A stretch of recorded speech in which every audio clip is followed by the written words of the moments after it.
Welcome to Focus the Test Talk.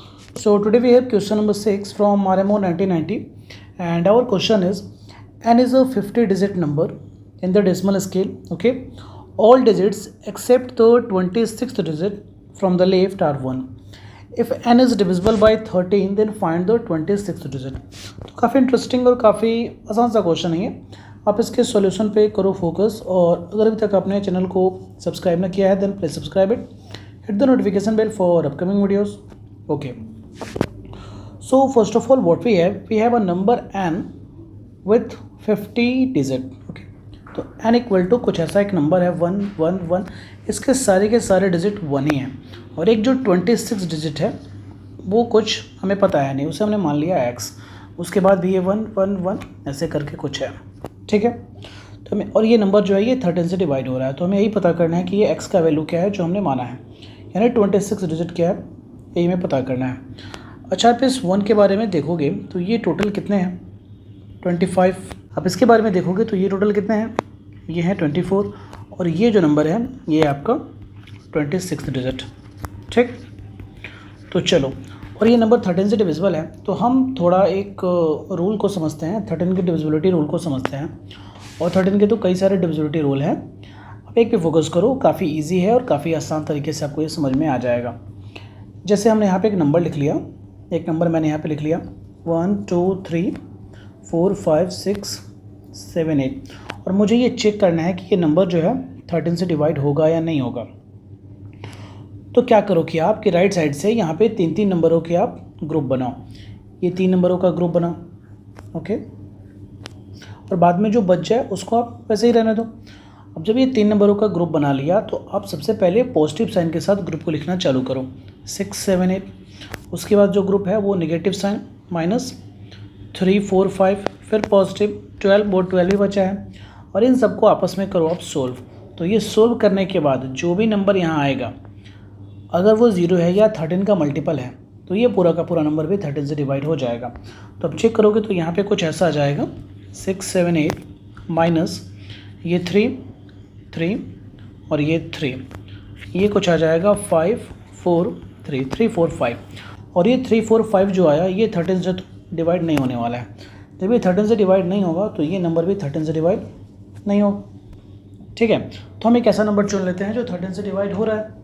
तो यहाँ पे हमने लिख लिया एक नंबर 16185 और अगर आप इसे 13 से डिवाइड करोगे तो ये रिज़ल्ट आपको कुछ ऐसा देगा 1245, ये क्वोशेंट आएगा. ठीक है, ये डिवाइड हो जाएगा. और इस रूल को अप्लाई करके देखते हैं कि इस रूल के अकॉर्डिंग क्या हो रहा है. तो इस रूल के अकॉर्डिंग आपने क्या किया कि 3 नंबरों का ग्रुप बनाया राइट साइड से 185, इधर बच गया 2, इसको ऐसे ही छोड़ दिया. फिर आपने 185 को पॉजिटिव साइन के साथ लिखा, फिर उसके बाद नेगेटिव साइन 16 और इसे आपने माइनस किया तो यह आया 961 169 और 169 तो 13 से डिवाइड होता ही है. तो जब ये 13 से डिवाइड हो रहा है तो क्लियर है कि ये भी 13 से डिवाइड होगा और ऑब्वियसली ये हो भी रहा है, यानी ये रूल सेट कर रहा है. अब इस रूल को फॉलो करते हुए हम इसे सॉल्व करेंगे. तो आप फिर से उस नंबर को एक बार ऐसा लिख लो कि हमारे पास नंबर क्या है. अपने n इक्वल टू कुछ ऐसा लिख लिया 1 1 1, ये 25 डिजिट तक 1, फिर उसके बाद ये 26 डिजिट जिसे हमने x माना है, फिर उसके बाद 1 1 1, ये करते हुए आप यहाँ पे आ गए. तो ये टोटल कितना है, तो ये टोटल है आपका 24 डिजिट्स. ओके, आप इससे चेक करोगे तो टोटल कितने ग्रुप बनने वाले हैं, तो 8 ग्रुप्स बनने वाले हैं और ये 8 ग्रुप्स 3 डिजिट वाले.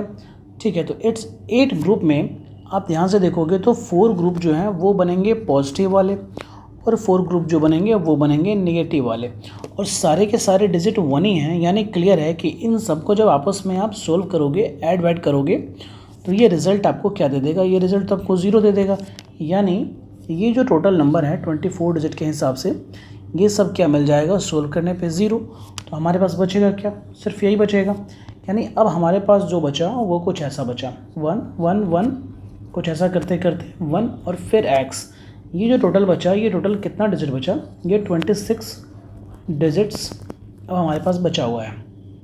ठीक है, फिर आप इधर आ जाओ, इधर फिर से आ जाओ. इधर जब आप इसको सोल्व करना स्टार्ट करोगे यहाँ पे तो आप यहाँ से क्या लिखोगे 1 1 1 पॉजिटिव में, फिर उसके बाद नेगेटिव 1 1 1, ऐसे ही टोटल 8 बनने वाले हैं. तो आपको समझना ये है कि ये स्टार्ट आप किससे कर रहे हो, प्लस से, और ख़त्म किससे कर रहे हो, माइनस पे.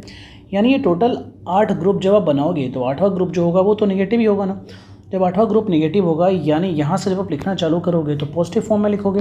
तो पॉजिटिव फॉर्म में आप क्या लिखोगे, यहाँ भी तो 1 ही आएगा। पॉजिटिव फॉर्म में आप सबसे पहले लिखोगे x11, ये कुछ ऐसा, ये 3 डिजिट को आपने यहाँ लिख लिया। अब 3 डिजिट को लिख लिया तो 26 से 3 को आपने माइनस किया, आपके पास बचा है 23 डिजिट। अब इस 23 डिजिट के बारे में सोचना है कि इससे कितने ग्रुप बन सकते हैं। अगर एग्जैक्ट ग्रुप की बात करें 3 डिजिट वाले, टोटल यहाँ पे 7 ग्रुप बनेंगे। 7 3 जा 21, 2 बच जाएगा, ठीक है। तो वो जो 7 3 जा 21 बचेगा, वो 7 को जब आपस में सोल्व करेंगे तो वो तो 0 नहीं होने वाला है, तो हमें इवन में चाहिए। 7 तो ऑड में है ना, तो इवन में चाहिए। तो इवन के लिए आप 6 ग्रुप को ले लो, और जब 6 ग्रुप को आप लोगे तो 6 3 जा 18, यानी टोटल 18 डिजिट जाने वाले हैं। यानी यहाँ पे आप देखोगे 6 3 जा 18, तो ये 18 डिजिट जाने वाले हैं। और इस 18 में मतलब आपने 6 ग्रुप बनाया, इस 6 ग्रुप में आप देखोगे तो 3 बनेगा आपका नेगेटिव और 3 बनेगा पॉजिटिव। तो ये सब मिलकर क्या बन जाएगा, 0 बन जाएगा। यानी टोटल 18 डिजिट मिलकर क्या बन जाएगा, 0। बाकी बचेगा 5, और वो जो 5 बचा है उसको पॉजिटिव नेगेटिव किस फॉर्म में लिखोगे वही आपको सोचना है। तो आपने देखा है कि ये टोटल जो ख़त्म हो रहा था नेगेटिव पे, तो आपने स्टार्ट किया था पॉजिटिव से, यहाँ पे ये पॉजिटिव से, यानी इसके बाद आप स्टार्ट किससे करोगे, नेगेटिव से। तो जब नेगेटिव से स्टार्ट करोगे तो negative positive negative positive negative positive, ऐसे करके 6 ग्रुप में वो ख़त्म हो जाएगा, यानी वो पॉजिटिव पे ख़त्म होगा। तो बाकी जो 5 बचे हुए हैं ये डिजिट, ये 5 बचे हुए हैं, इस 5 में इस 3 डिजिट को आप यहाँ पे लिखोगे नेगेटिव फॉर्म में 1 1 1, और बाकी जो ये 2 बचेगा इसे आप लिखोगे यहाँ पॉजिटिव फॉर्म में, और इसी को करोगे सोल्व। जब इसको सोल्व करोगे तो ये 1 1 x और ये दोनों मिलकर आपको दे देगा -1 0 0। अब ये जो नंबर आया, ये नंबर जो है 13 से डिवाइड हो रहा है, ये हमें पहले से भी पता है कि जो टोटल नंबर है ये 13 से डिवाइड हो रहा है। तो यानी इस तरीके से भी 13 से डिवाइड होना चाहिए।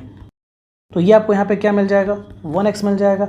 अब इस 1x के बारे में सोचो कि ये 13 जो है ये 1x को डिवाइड कर रहा है, यानी, और x तो क्लियर है ना कि x क्या होना चाहिए, सिंगल डिजिट ही होना चाहिए, इसमें तो कोई कन्फ्यूज़न है नहीं। तो जब x सिंगल डिजिट होना चाहिए तो बिना किसी लाग लपेट के आपको क्लियर दिखाई दे रहा होगा कि x क्या होने वाला है, 3 होने वाला है। यानी हमारा आंसर है that is 26th digit is 3। बस सिंपल था ये।